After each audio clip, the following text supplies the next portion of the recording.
Empezaría con la clase, espérenme, le estoy dejando ya grabado, listo. Ahora bien, vamos a comenzar a hablar un poco acerca del hospedador. ¿Qué es el hospedador? En este caso, ¿qué es? Es un organismo que, ¿qué es lo que va a hacer? Va a albergar a un parásito, ¿dónde? En su interior o encima de él.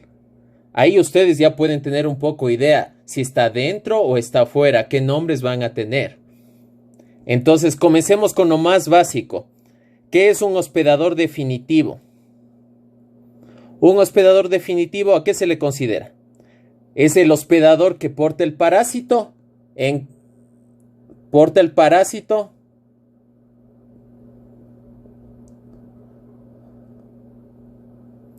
qué fases? En la fase adulta. ¿No es cierto? ¿A qué se le considera en los parásitos una fase adulta? Cuando están en capacidad de reproducirse.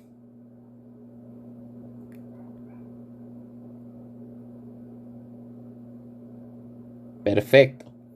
Ahora bien, ¿qué es un intermedio? Un intermedio es aquel que porta las fases larvarias. ¿Qué es una fase larvaria? Una fase intermedia. Una fase entre, por ejemplo, los huevos o las larvas a la forma adulta. ¿Qué es lo importante en el hospedador intermedio?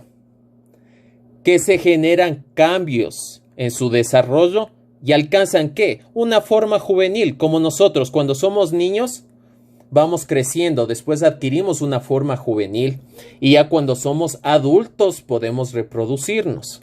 Acuérdense de eso. ¿Ya?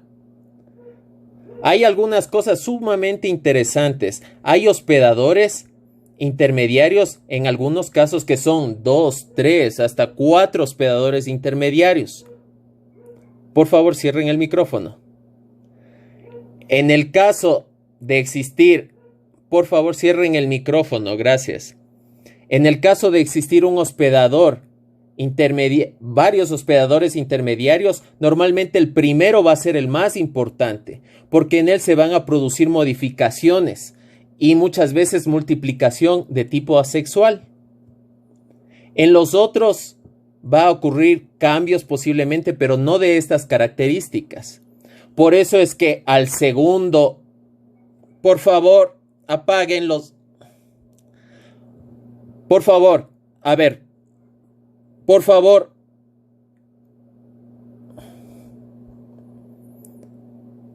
Arreglen lo de los micrófonos, tienen hasta contar 3, por favor. No voy a volver a repetir esas cosas, ustedes ya sabían eso. No me hagan cambiar de genio, por favor. Y sigue manteniendo el micrófono abierto. Listo. El segundo hospedador intermediario o el tercero se considera como un hospedador accesorio.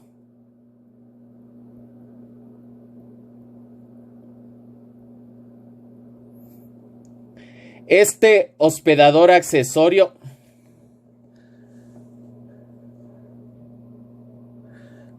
por favor, la última vez que repito. Apaguen los micrófonos todos.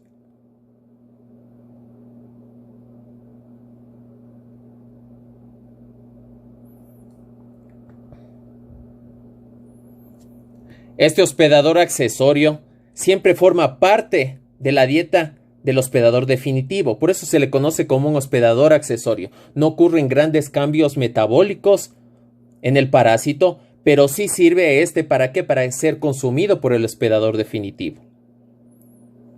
Ahora bien, en este caso hablamos de un definitivo y un intermedio, ¿no es cierto? Pero ¿y qué pasa si es que no existe una reproducción sexual de ese parásito? Por ejemplo, en el caso del tripanosoma. ¿Qué es lo que hacemos? Ahí no vamos a tener un hospedador definitivo o un hospedador intermediario. Lo que vamos a hablar es de un hospedador vertebrado o un hospedador invertebrado.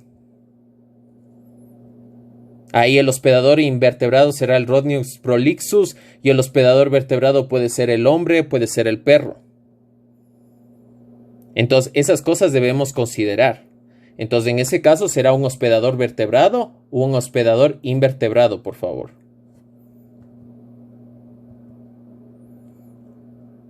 Ahí como ustedes pueden ver en el gráfico. Hospedador definitivo y hospedadores intermediarios. En este caso del Dipilidum caninum, tenemos que las pulgas son el hospedador intermediario y el hospedador definitivo es ¿quién? El perro. Ahora bien, vamos a ver qué es un vector. Ustedes han de haber oído eso alguna vez. Un vector es cualquier agente, puede ser una persona, puede ser un animal, puede ser un microorganismo, que transporta y transmite un patógeno a otro organismo que se encuentra vivo. Ahí ustedes deben haber oído alguna vez de los vectores biológicos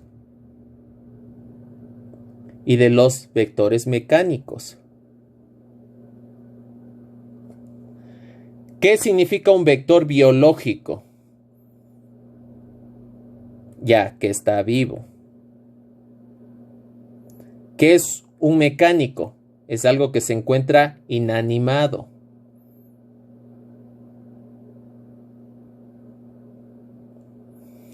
Ahí ustedes deben haber oído alguna vez acerca de lo que es las jeringas, todo eso que se conoce como fomites. ¿Sí han oído alguna vez eso de los fomites que llevan virus, la tierra contaminada, el manejo de cama inadecuada? Esos son fomites. ¿Por qué? Porque son cosas que pueden llevar agentes orgánicos y que se encuentran de tipo inerte. Biológicas, ¿qué puede ser un vector? Por ejemplo, un vector de la malaria, ¿cuál puede ser? Un mosquito. ¿Ya? Ahora bien, estos vectores pueden ocasionar algunas cosas en su interior. Por ejemplo, hay vectores que son ciclomultiplicadores. ¿Qué significa? Que de digamos que este es pongámosle el caso de, digamos que este es un flebótomo. ¿Qué es lo que pasa? O hagámosle de parásito A para que no tengan problemas. Ya, este es el parásito A.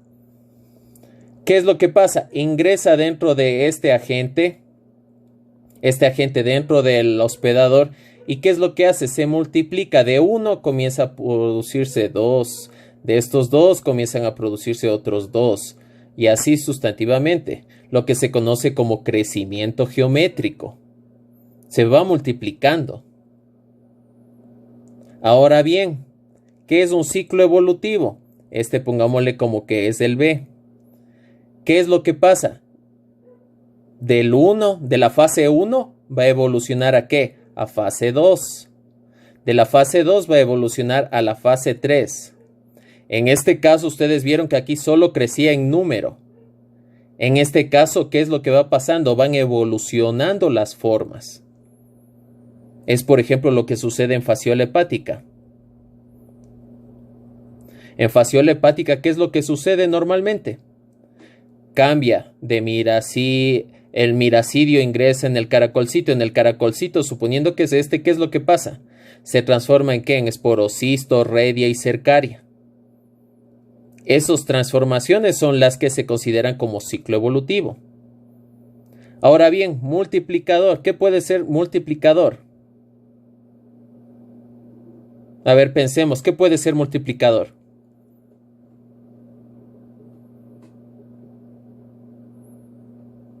¿Alguna persona tiene idea? A ver, pensemos.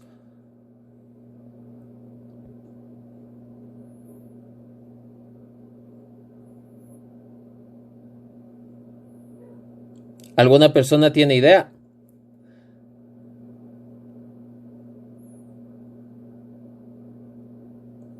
A ver, por favor, para la siguiente clase van a consultar qué es un vector multiplicador.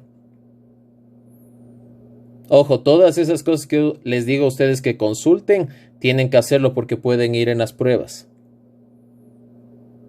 ¿Ya?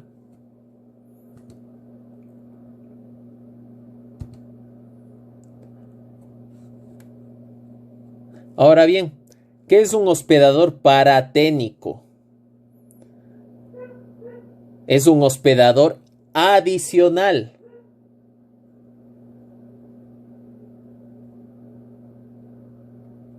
¿A qué? Al ciclo biológico.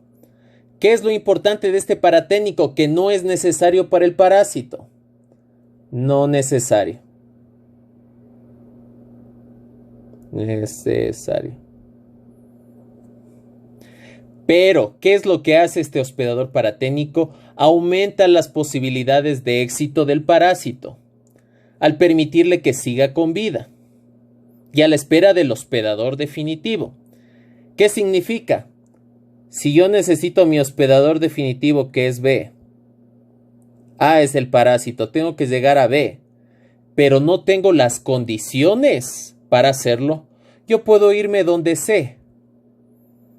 Este C puede ser comido por B y así seguir el ciclo. Son sumamente inteligentes los parásitos. Si no puedo llegar a B de una manera, puedo hacerlo a través de otro y mantenerme vivo. No es mi hospedador definitivo, pero sí me logra mantener con vida mientras el hospedador definitivo me consume. ¿Ok? Eso es sumamente importante en los paraténicos, porque ya vamos a ver enfermedades donde existe hospedadores paraténicos que son importantísimos en la diseminación de las enfermedades. Ahora bien, ¿qué es un reservorio?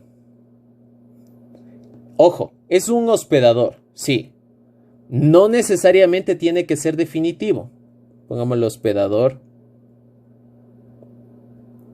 No necesariamente definitivo.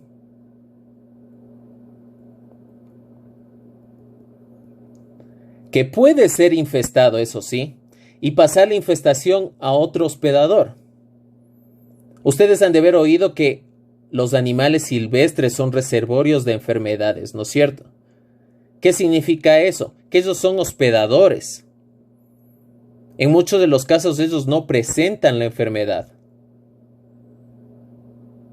Pero ¿qué es lo importante? Pueden pasar la infestación a otro hospedador. Y eso es lo que ustedes han visto que ocurre ocasionalmente en los humanos o en las especies de interés económico. Nada tienen que ver realmente con estos reservorios de vida silvestre, pero por el contacto que se está haciendo por la eliminación de los bosques y todo eso, generan un contacto, lo que hace que se infesten estos nuevos hospedadores.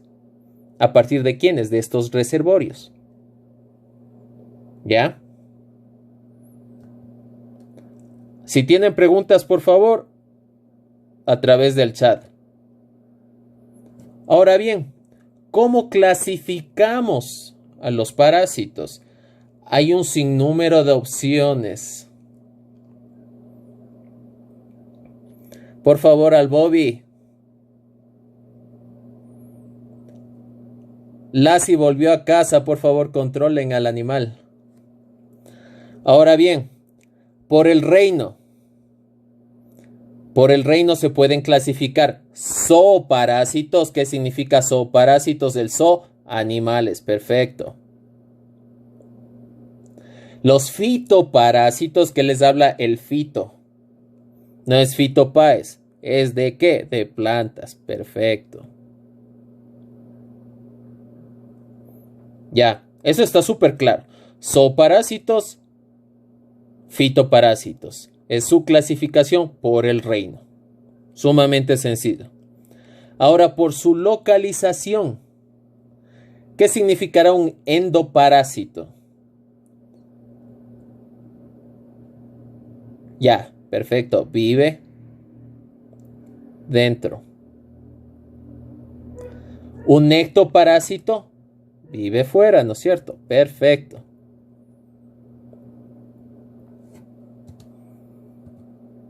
En este caso, en el gatito va a ingresar el parásito. Se va a conocer como ¿qué? Como endoparásito. Ahora bien, en el caso de que se quede por fuera, va a ser ¿qué? Un ectoparásito. Perfecto. Ahora bien, si ingresa dentro, estos endoparásitos, si ingresan dentro de la célula, ¿cómo se llamarán? Perfecto, intracelulares. y se encuentran fuera de la célula, extracelulares. Perfecto. Celulares. Perfecto. Otra clasificación que se le pone por la localización, relacionado principalmente a los endoparásitos, esta es una. La segunda es dependiendo dónde se ubican. Comienzan con intestinales. ¿No es cierto? ¿Qué significa? Que se encuentra en la cavidad digestiva. Perfecto. ¿Cuál es la otra opción? Viscerales.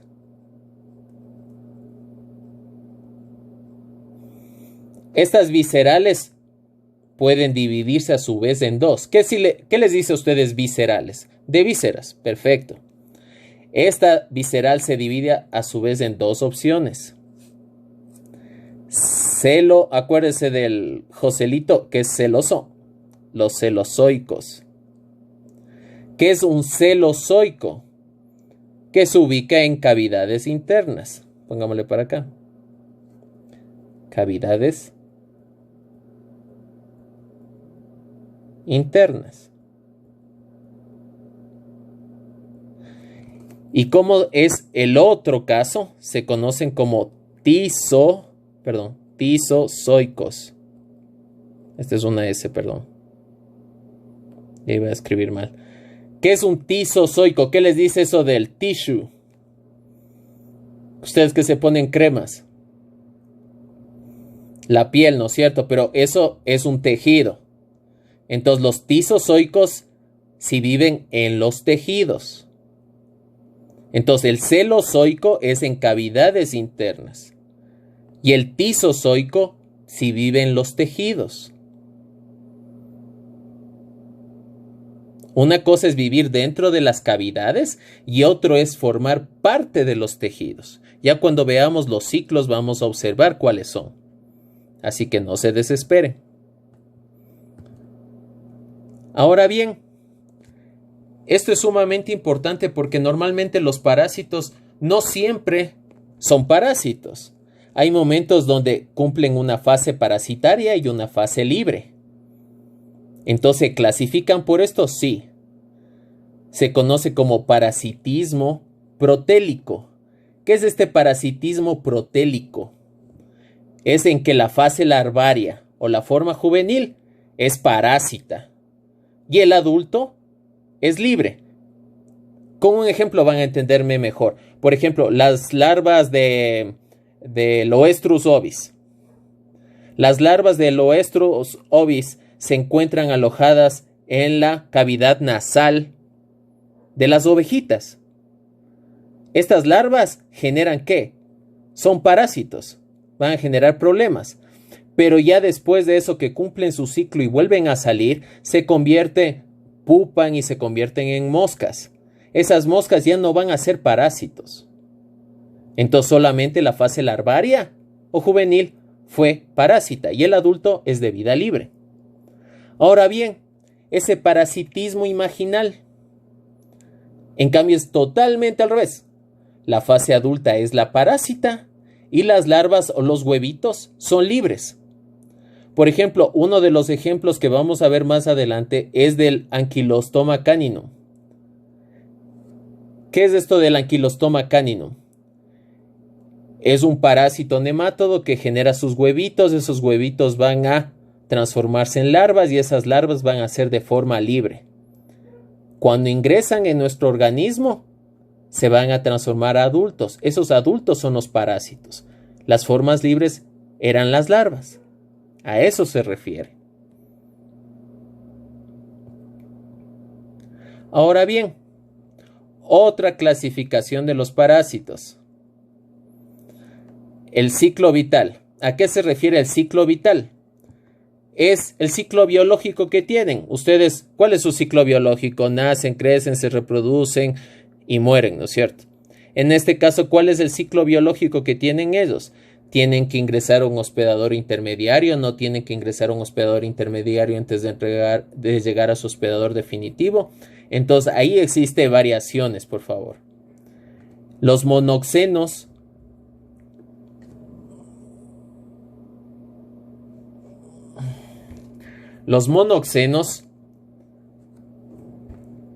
¿qué significa mono? ¿No es cierto? Estamos hablando de uno solo. ¿Qué significa en este caso? Que no necesitan un hospedador intermediario para completar su ciclo vital. Ustedes pueden observar aquí que tienen los huevos, las formas libres y después ingresan al perrito. Entonces no ven que existe un hospedador intermediario. No. Entonces, ¿qué será el heteroxeno?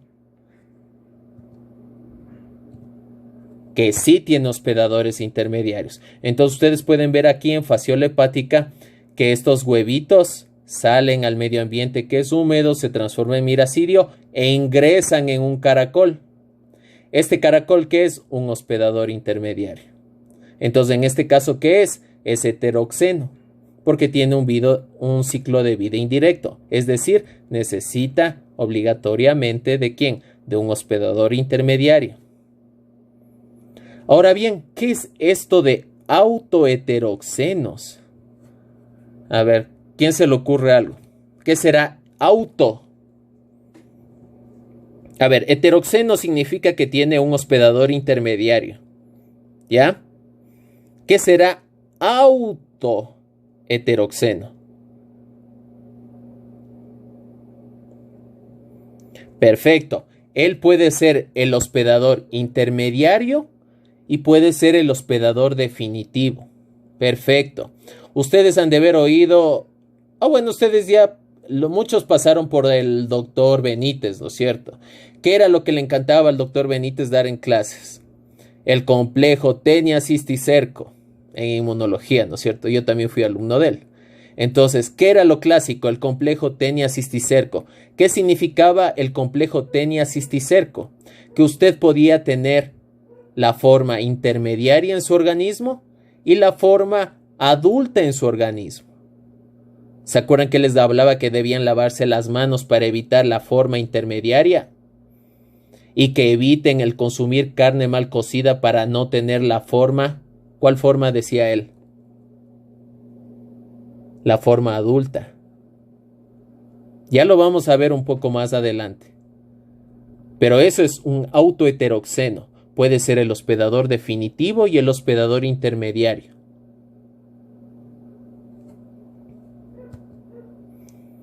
Ahora bien, vamos a hablar un poco de estos eurícenos. ¿Qué significa un parásito euríceno? Es aquel que tiene un rango de especies muy amplias, o sea, afecta a muchas especies. Por ejemplo, uno de los ejemplos más clásicos, ¿cuál es? Toxoplasma gondii.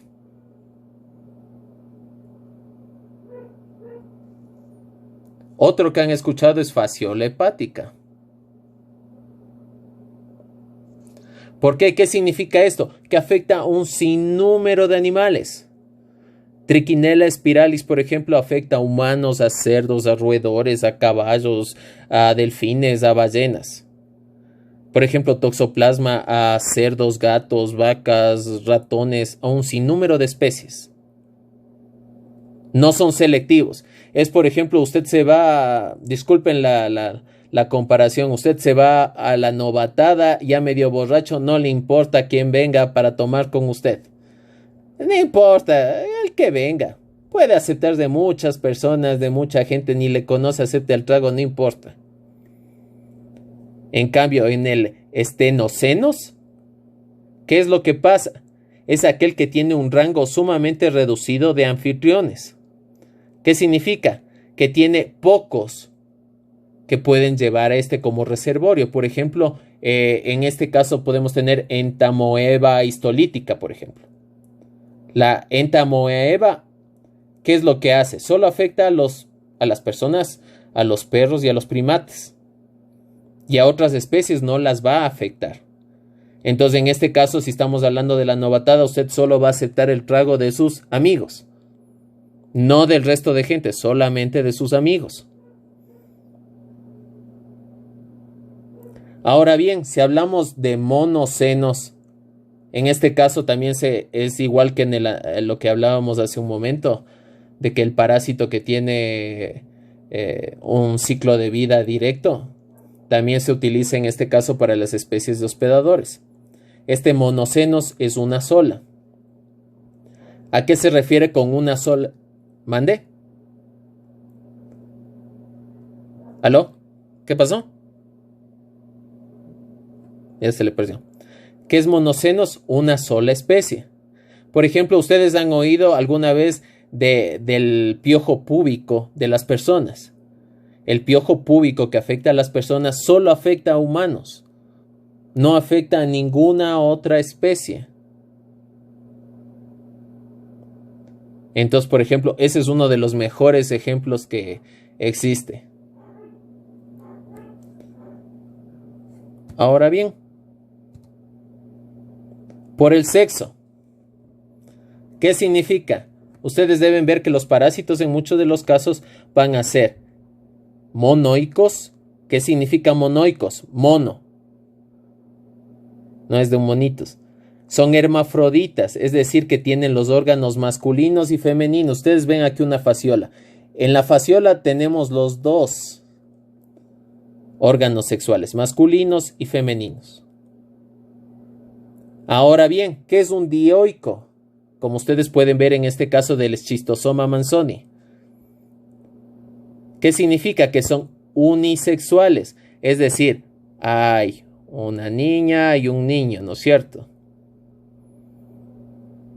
Entonces, ¿qué significa? Que son unisexuales, es decir, tienen dimorfismo sexual, es decir, un niño o una niña.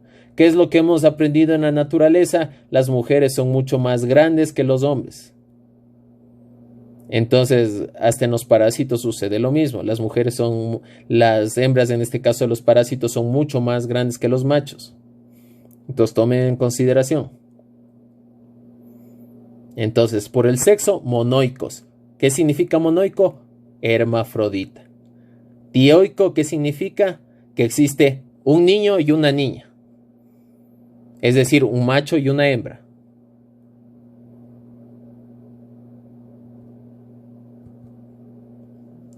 Ahora bien, ¿qué es esto del grado de permanencia?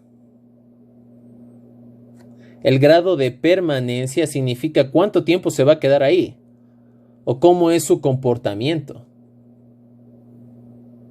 ¿Qué será un obligatorio permanente, por ejemplo, en este caso? ¿Que va a desarrollar qué? Toda su vida.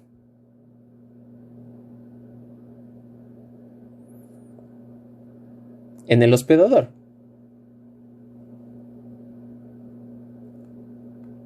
Ay, perdón. Uno de los mejores ejemplos es Hymenoplepis nana o diminuta. ¿Qué es lo que hace el Hymenoplepis?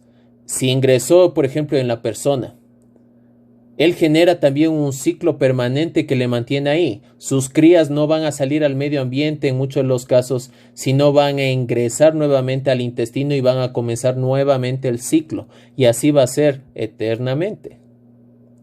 ¿Qué es un periódico? Que pasan gran parte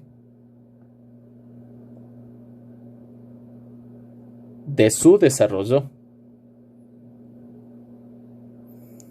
en el mismo hospedador.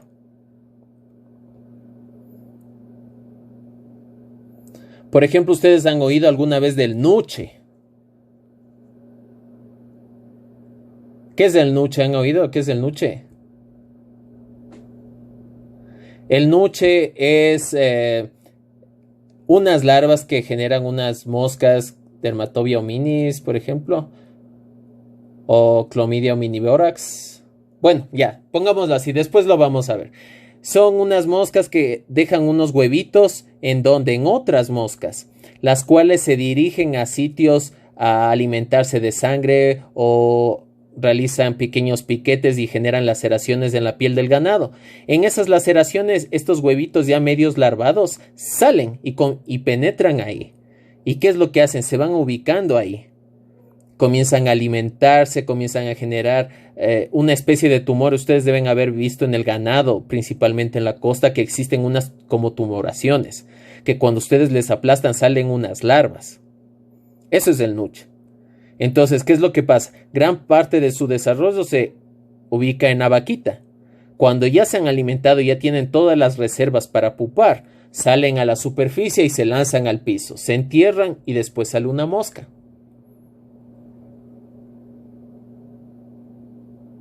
¿Ya? Ahora bien, ¿qué es un temporal? Un temporal, ¿qué le dice el temporal? Ya, exactamente, es de un modo pasajero. O como dice su nombre, temporal, por un cierto periodo. ¿Cuál es, por ejemplo, uno de los ejemplos que pensemos? A ver, ¿puede ser la pulga? Claro que puede ser la pulga. ¿Por qué? La pulga no necesita vivir encima del pobre perrito toda su vida para sobrevivir. Por eso es que es la gran facilidad que tienen ellos de buscar otros nuevos hospedadores o de subsistir al medio ambiente si usted utiliza una mala desinfección en su casa o solo le bañó al Bobby y le puso el collar antipulgas que se le fue todo el compuesto farmacológico con la primera lluvia. Entonces, todas esas cosas es sumamente importante conocer porque es un obligatorio temporal, porque si hay temporadas que tiene que estar obligatoriamente alimentándose encima del perrito, del gato o de usted. Pero no es que todo el tiempo lo va a hacer.